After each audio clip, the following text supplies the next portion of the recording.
Hi, everybody. Happy fall.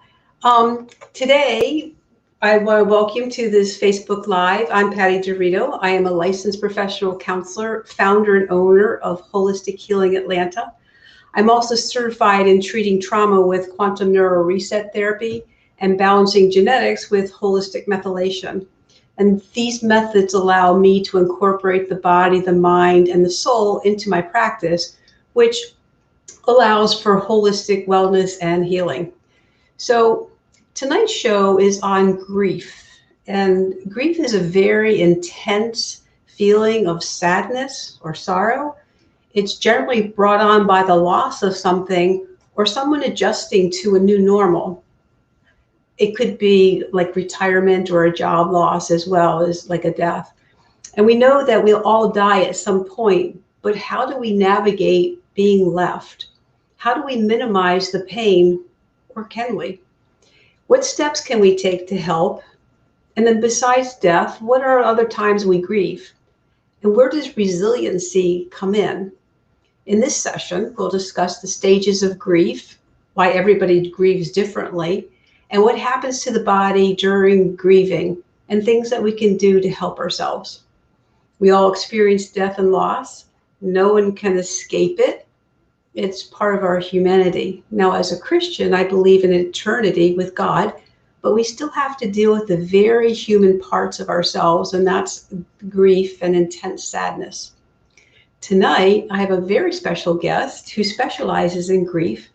Irene Rowland is a licensed professional counselor with Holy Family Counseling Center in Atlanta. She counsels individuals, couples, and families. She considers it an honor to walk alongside her clients who are brave enough to be working on their growth journey, especially those grieving. She is trained in EMDR, trauma therapy. So please welcome our guest, Irene. Hi, Irene. Hi, Patty. Good to see you.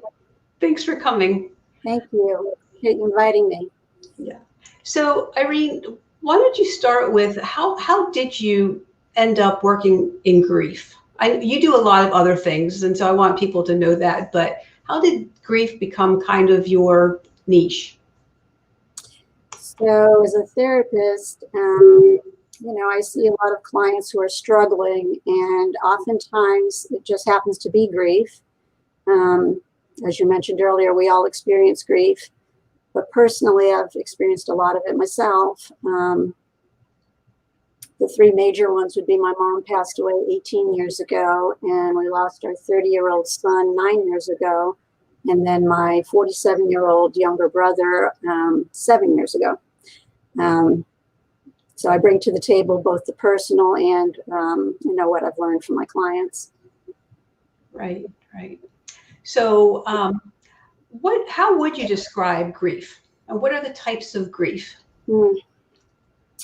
So grief is when something happens that is so outside of how our everyday life normally looks, that we have to face it. In everyday life, we just kind of zoom along. We don't really, we don't have to concentrate on it. But with grief, everything slows down. And typically we're talking about the grief of the loss of a loved one, but we can grieve the loss of a relationship, divorce, the loss of a home, could be bankruptcy, could be the loss of a job or a career, and even our health, right? Getting a certain kind of diagnosis, or just the loss of youth, right? As we get older, it's harder to do things, etc. So there's lots of losses that we all go through just in the course of regular life. And then eventually, yes, there's the significant losses with death. Right. So I wanted to talk a little bit about, because I deal with the body, the mind, and the soul, and maybe you can deal with what happens, more emotionally, but when somebody's grieving, the brain gets involved quite heavily. And so it goes into the limbic system, which is part of our nervous system, and the prefrontal cortex. And these areas involve emotional regulation, memory, multitasking, organization, and learning. And so a lot of times when we see people grieving, they can't regulate themselves and they can't remember things and they can't multitask. I mean, they're just floundering because they used to be capable, competent people. But it's a real thing that happens in the brain because the brain is flooded with neurochemicals and hormones that are just dancing around in the head. And then, of course, those things also will disturb things like sleep and appetite and anxiety, which then it just becomes a big glob of things in the brain, in the body. Yeah. So, Perfectly. so I mean, there's a reason why people feel that. Besides the sadness, your body is, the hormones are playing are pretty significant. Yes. So what do you see physically going on with, like in the body with people? I mentioned a few of them, but what typical areas do you see, Irene? The main one that comes to mind is exhaustion. It's just hard to make it through the day. It takes a lot of extra mental energy to think. So oftentimes a person is sort of in a fog, which we'll talk about the stages in a minute here probably. But yeah, so there's sort of a fog, and it's hard to multitask. For some, they end up sleeping too much. For others, they're not getting enough sleep. So with too much sleep, you're sort of groggy, but it's usually more of an insomnia thing. And we really don't function very well, any of us, when we don't have enough sleep. And then also physically, a lot of times when people are grieving, they're depressed and they don't feel like eating. And so you're not getting the fuel that your body needs. Or it could be the opposite. You're eating too much and then you're sluggish. So all of those things play into our bodies not just being at their optimal best. Right. I think everything hurts more physically as well. I think about, I played in college, I played varsity softball and volleyball, and I kind of remember if we won, everybody was on the bus going, yay! But if we lost, everybody was in aches and pains. And so, it's not the same as losing a loved one, but everybody felt the pain more. We lost the game and it was a loss of, like who we thought we were. Yeah. And things. And I think that's a real thing too that people need to be aware of. Yeah. What you just said triggered headaches. Headaches are really common. And for those who had migraines, beforehand, they're really going to end up with more migraines than usual, oftentimes with grief. Right. And I also know that heart attacks are more prevalent when someone's grieving. And then you have like the broken heart syndrome. Yep. Everything just hurts, and people die of heart attacks when they're grieving more frequently than typically. So it definitely pulls in the whole body and the mind. And then there's the soul part, which I'm going to talk a little bit later. But a lot of people get mad at God and blame him for things. And I just tell my clients, go ahead, be mad at God. He can take it. So, I tell them the same thing. Yeah. So, but Irene, what is the difference, would you say, between grief and depression? Okay. So grief is situational. It's about a particular loss, which can certainly encompass some depression, but depression doesn't always have to do with loss. So depression could be biochemical. It could be part of a predisposition that a person has in their genetics towards depression because of their family line. So depression can accompany grief, but depression can stand on its own. Yeah. I just think when I'm working with people, it seems to me, depression is awful, and I've experienced that myself. But it seems grief is deeper. Yes. It just is I mean, we know what it is and why it is, but it just seems to be something that people can't get their hands around. And sometimes it just goes on and on. And like, you're supposed to be done with it in a year, right? Everybody. Yeah, that doesn't happen. I know. And people get upset with the person who has lost something very important or a person to them. And like, it's been a year. Why aren't you over this? And I'm like, oh my goodness. Right. People really don't understand until they themselves have a significant loss. Yeah, logic isn't the whole big part of it. So there's no timeline, and everybody's different. There's so many different factors: personality type, resiliency, how many losses or traumas they've already had. So if you think of a closet, when you start stuffing things into it, when there's too many things and you open the door, it all comes tumbling out. So each time we have a loss of any type, but especially losses of loved ones, at some point when you open that grief closet, there's just too many losses and it really comes tumbling out. And so it's complex, and the person might be grieving a lot longer than they did the first couple of losses, if that makes sense. Yeah, it does. I mean, you can get knocked down so many times before it really starts. As in your analogy, the closet's very good too. You can't shut the door. Right. Anyway. And yeah, and I just think that people deal with processing it very differently as well. Yeah. I have a sister whose husband died young and of cancer, and I hope my sister's not listening to this, but it just because she had two young children, teenagers, I guess, and she just stayed extraordinarily busy. And I didn't walk in her shoes. I'm not making a judgment on that, but it wasn't until much later that she really kind of had to come to terms with that what she was dealing with. She just sort of pushed it away. And yeah.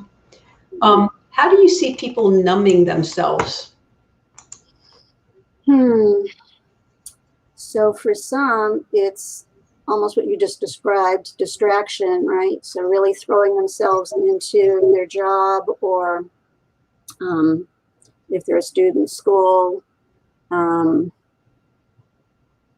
sometimes hobbies, but it can also be in the other direction, right? More food, more alcohol, more gambling, more sex, whatever it is that just kind of numbs things and keeps them distracted on something else. Yeah.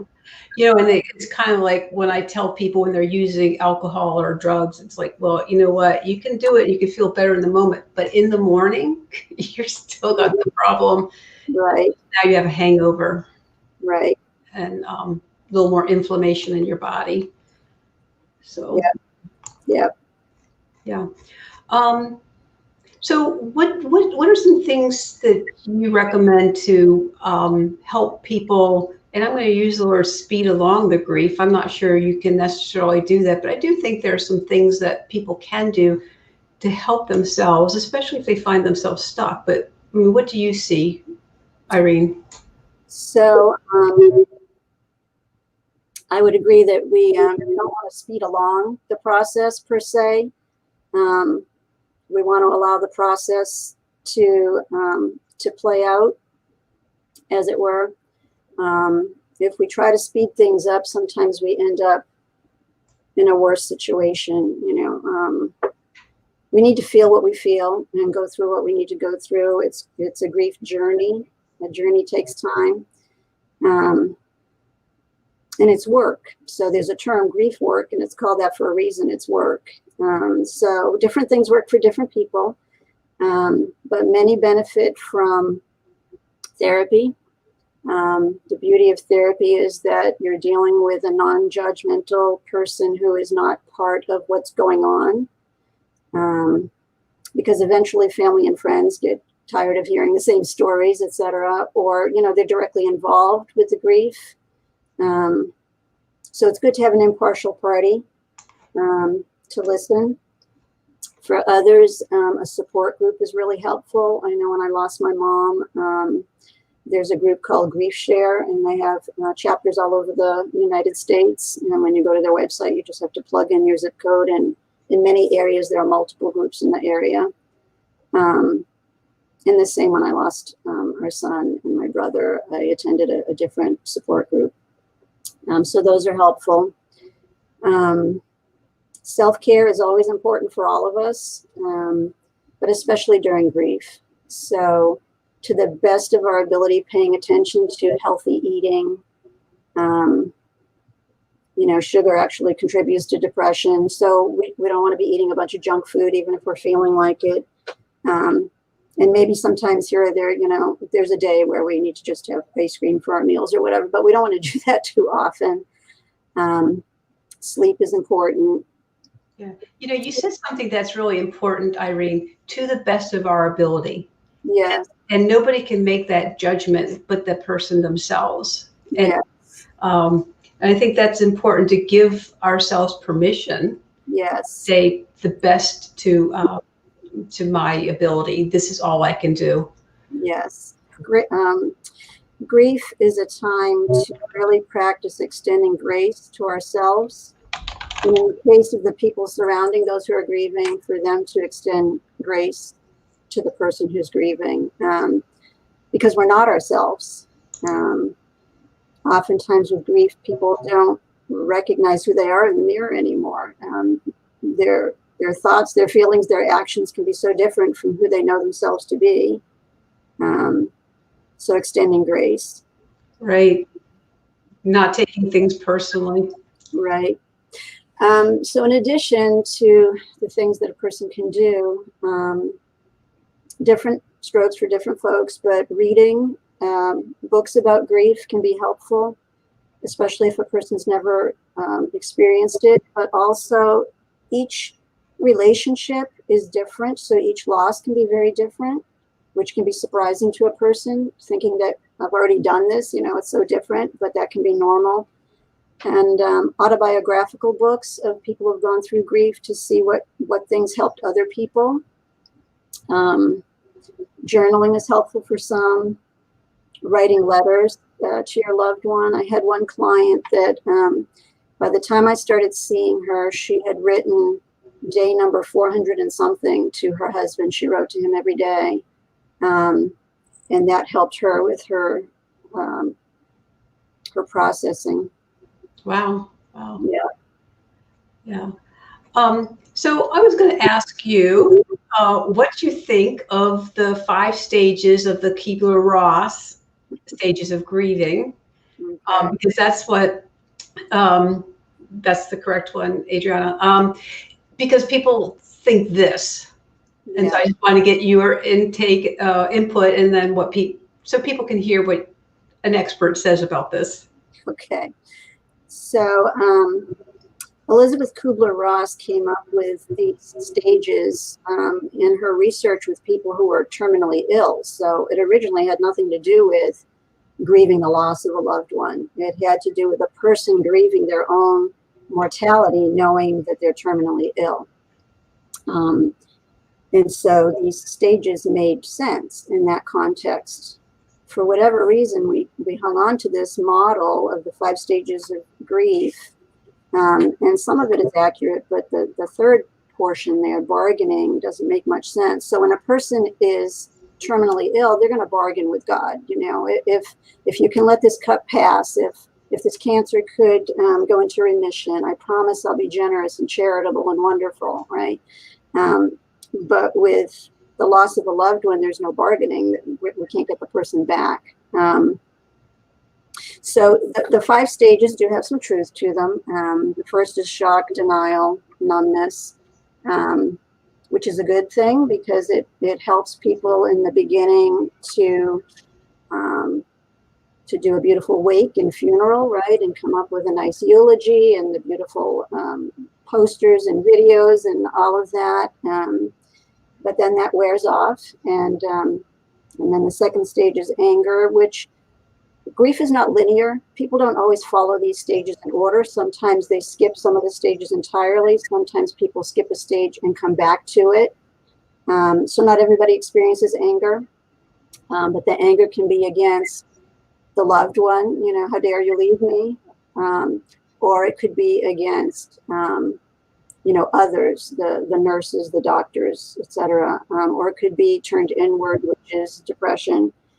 And for some, it's not all the way to anger. It's more of an irritability, just an annoyance with everybody. And then, as I said, the bargaining stage. And then the next one is depression. And the last one is acceptance, which is sort of incorporating the loss into one's life and living the new normal. So since this model, there's been a lot of others out there that are quite good. One of the ones I really like that you can look up is by Mitch Carmody. It's STAIRS, and STAIRS is an acronym. But my very favorite is this one that you can see in front of you, this horseshoe-shaped graph. And as you can see, instead of 5, I didn't count them, but there's probably about 20 of them. But this is more realistic to what really goes on with grief. And again, just the 5 stages, it's not linear. We can skip stages, we can go back to them. So if we could draw a line from point to point of how it really looks, a lot of times, you know, you go from one side to the other side and up and down, and it looks like a bunch of tangled thread by the time you're done drawing it. And for a lot of people, that's what grief really looks like, a big tangled mess. But you can see on the left side of the graph, the stages are the same: shock, numbness, denial. And the emotional outburst would go with the anger and fear. Fear searchings, you know, a lot of times a person doesn't see the death coming or the job loss coming or the divorce coming, etc.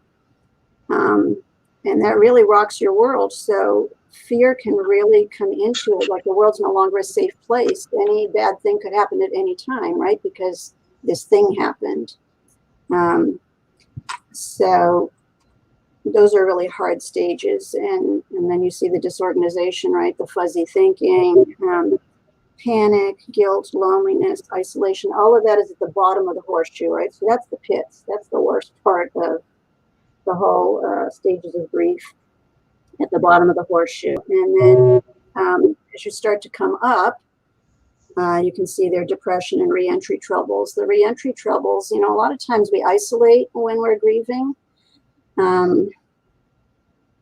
So we really do need to cut back on how many plates we're spinning when we're grieving, right? So if we're doing extra things, we're the president of the PTA or whatever, we probably need to pull back and just stick to the things we have to do, work or school or whatever. But when we're ready to sort of re-enter life, right? When we come to the conclusion that, okay, life is for living and, you know, I guess it's time for me to act like I'm alive. When we try to sort of re-enter and add in some of those things again, we can have re-entry troubles in that we're not used to doing all these things. We've cut back, we've isolated, and it's almost like the world is a different place. The things that were important to you, you know, movies, fashion, whatever it was, seems so insignificant now. And so people can really be irritating, frankly, right? People talk about things that are insignificant in the big scope of things oftentimes, and you've been through this really hard thing. So it's easy to be irritated, judgmental, etc. So that's where the reentry troubles come in. And then on the upswing there, you can see new relationships, new strengths and new patterns, right? So a lot of that can come from the grief work, the support groups, the therapy, sort of learning the new normal. Mm-hmm. Mm-hmm. You know, I also find too is that when, say, anniversaries come around, they're re-triggered again. Yes. So they feel like they're making progress and boom, smack down. Yes. You know, and that's really hard. They're shocked. They're back to that spot again. Am I ever going to get over this? Right. So people sometimes feel like they've backslidden in some way, but one of the things I like to tell my clients is that you can't flunk Grief 101. You just can't. There's no right or wrong way to do it. You just do it. And when you find yourself back in one of those other stages, it's fine. You're going to ping pong to one of the other stages at some point. That's why, you know, I described it as sort of a tangled thread of going from this area to that area. The upswing part, they're in the right part of the horseshoe. All those things: hope, affirmations, helping others, etc. All of that happens eventually, but it's different for everybody how long that might take, and it depends on the loss and how close you were to the person. You know, is this somebody you were married to for 50 years, or is this the loss of a beloved pet, etc. Right? So. We've all heard of PTSD, post-traumatic stress disorder. Well, there's also something called PTG, post-traumatic growth. And that can happen with grief sometimes. So that's where you see the new strengths, the hope, the affirming and helping others, etc. So what do you say to someone, Irene, when you or they feel like they're stuck in their grief? Because that's often when I see people. They come in, they're like, I'm just not better. I should be better. It's been a year, it's been 2 years, it's been whatever, and I'm still struggling. So what do you say to someone when they're stuck in their grief? So sometimes when a person feels like they're stuck, it's because they're actually ready for the next steps, right? They're ready to move forward. So in the beginning, as a therapist, a lot of times we're just doing a lot of listening and affirming and nodding, because oftentimes what a person really needs to do is just talk and talk and talk and talk and talk.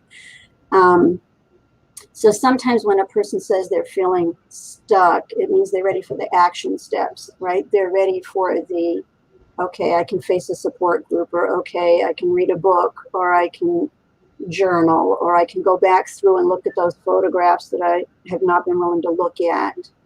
And again, they need to be reminded that there's no timetable, right? Do they really feel stuck, or is it their friends or relatives that are telling them that they're stuck? So we just need to extend grace to ourselves and just kind of go with the process. But sometimes it means that the person is ready to incorporate another level of healing. Yeah, I love that. It's just so hopeful, because people feel so hopeless at that moment where they're saying, I'm stuck, or someone's telling them they're stuck. So that's very cool. So Yeah. What do you see, Irene? What is the role of the family and the friends in grieving? Because, you know, like, I feel like in a lot of cases, we can't take away the pain, we can't take away the sorrow, the sadness, but we can accompany them. But I was wondering what you would recommend to people who are listening to this, who are accompanying somebody and they don't know what to do anymore. They've tried all their tricks or their thoughts. And so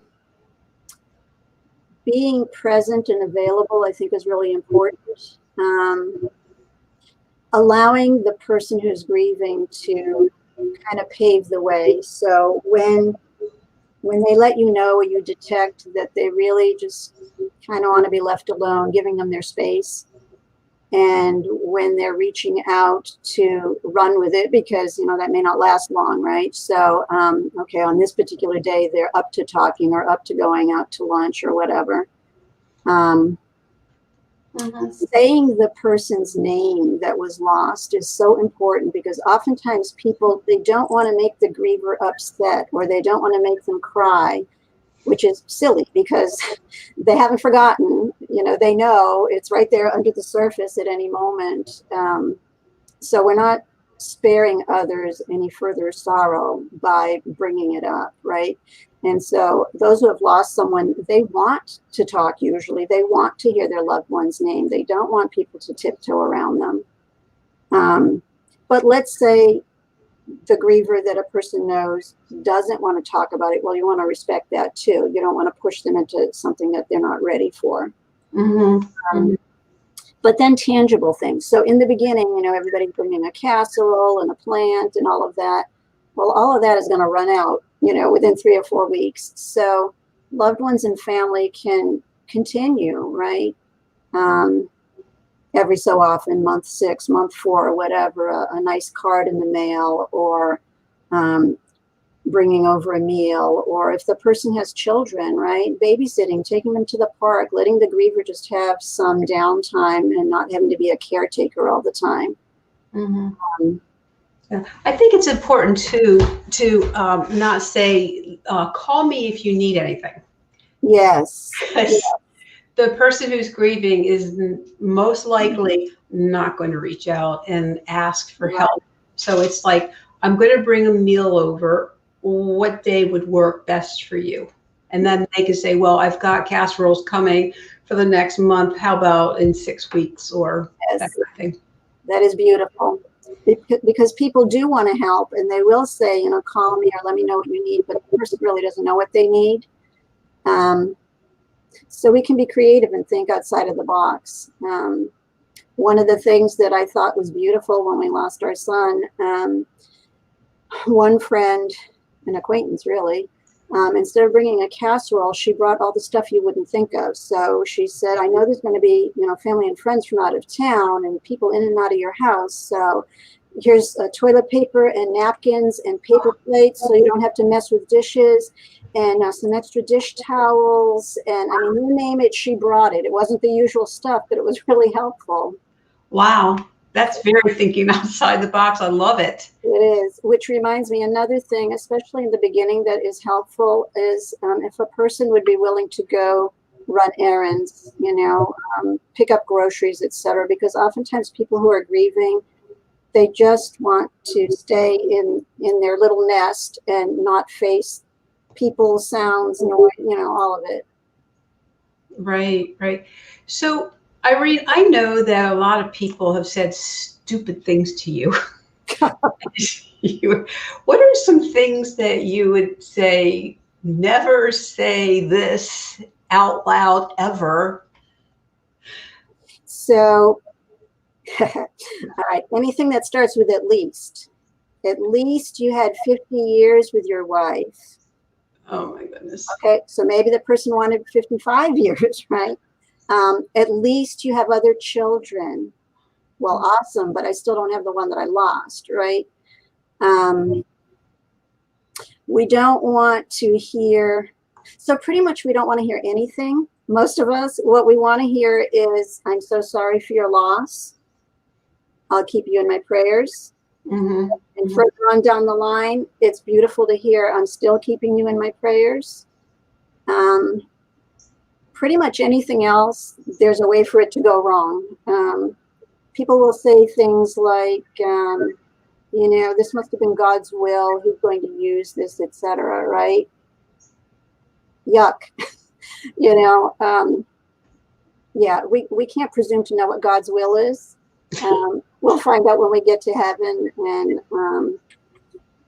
yeah, really what we want to hear is that people are thinking of us, they're praying for us.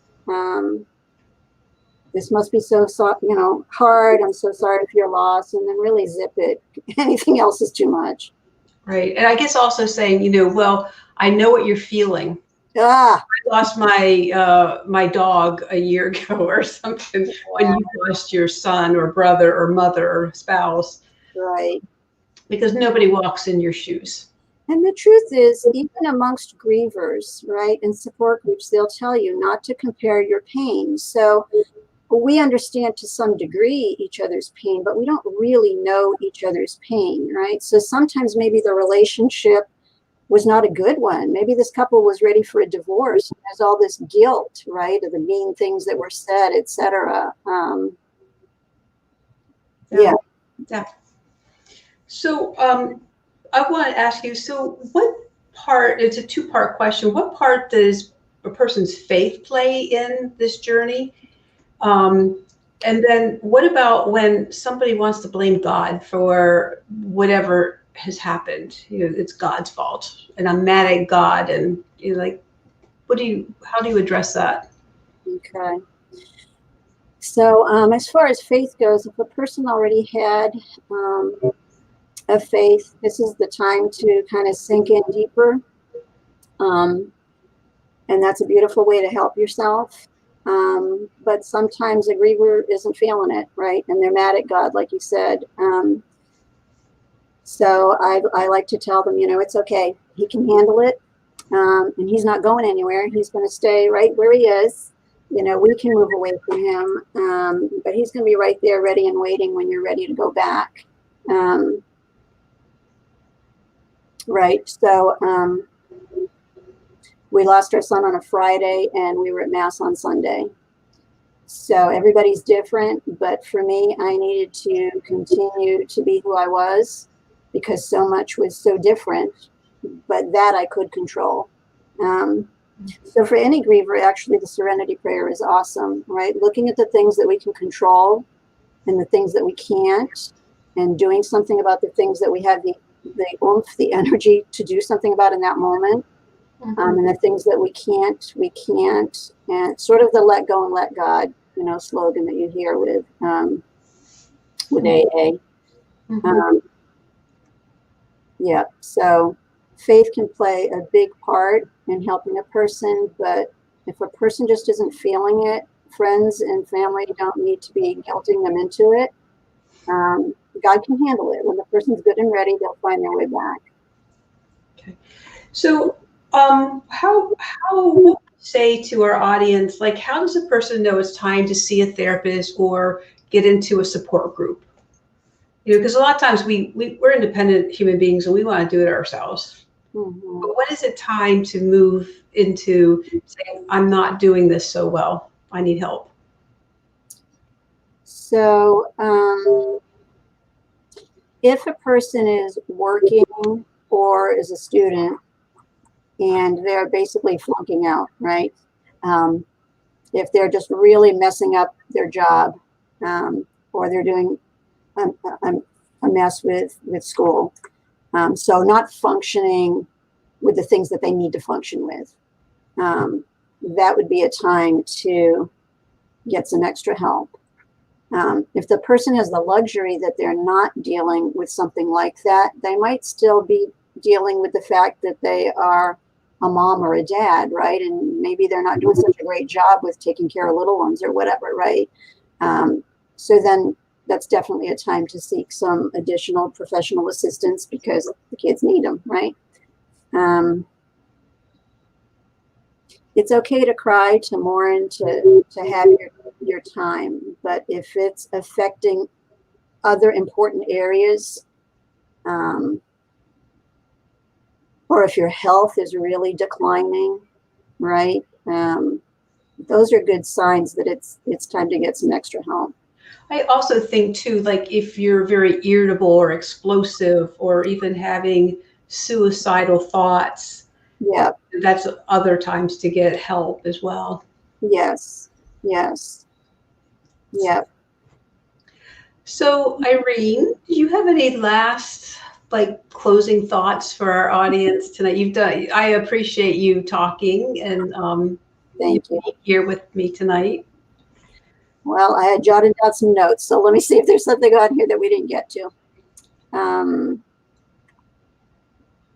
So also Irene has done something, there's a website called Souls and Hearts, and you can go to that. You could just Google Souls and Hearts, and she has 7 parts to it. There's 13 blog articles. Okay.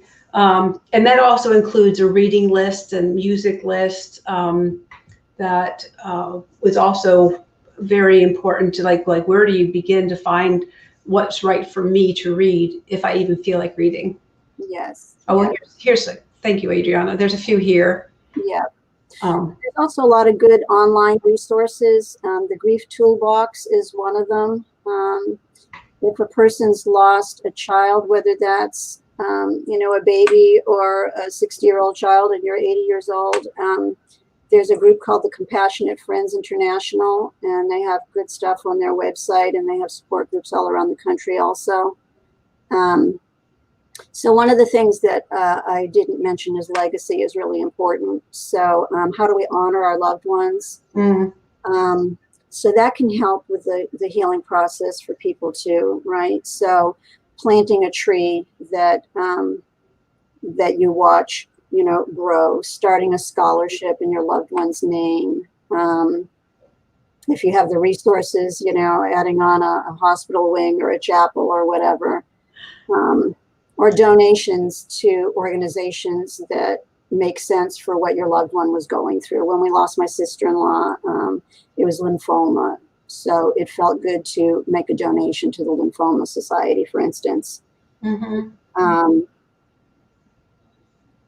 Helping with fundraisers for the organizations that were dear to your loved one's heart, that sort of thing. So just doing things to honor them. Yeah, because we want to become better rather than bitter. Right. So my one of my clients, on the birthday of her son's death, she and her other children thought, like, what are some really fun things that our son would really enjoy doing? And so they did that. They went fishing, and then they had pizza, and just Perfect. yeah. So yeah. Yeah. So so again, thank you for your time. And I just want to say for next week, so if you want to get a hold of Irene first, you can contact her at Holy Family Counseling Center. You can Google that. Or what is your phone number? It's 678-779-1499. Okay, thank you. And if you forget that, you can just Google, oh, there it is. Thank you, Andrew. The email address is Rowland, ROWLAND, at holyfamilycounselingcenter.com. Okay, so thank you. So next week's show is very interesting. It's like the title of it is Getting Clean in the Morning Killing You? And it's talking about personal care products, because typically the average woman puts on 500 different chemicals before she comes down to get her cup of coffee. And so our skin absorbs this stuff. And so sometimes people might be very careful about what they're putting in their mouth, but they're not thinking about what they're putting on their skin. So I'm very excited about that for next week. And again, thank you, Irene, for coming on with me today. I appreciate it. I just had one more thing on the Souls and Hearts website. In order to find that series of grief articles, you have to go to the section called Journeys of the Heart. Okay. Okay. Thanks. All right. Good night, everyone. All right. Good night.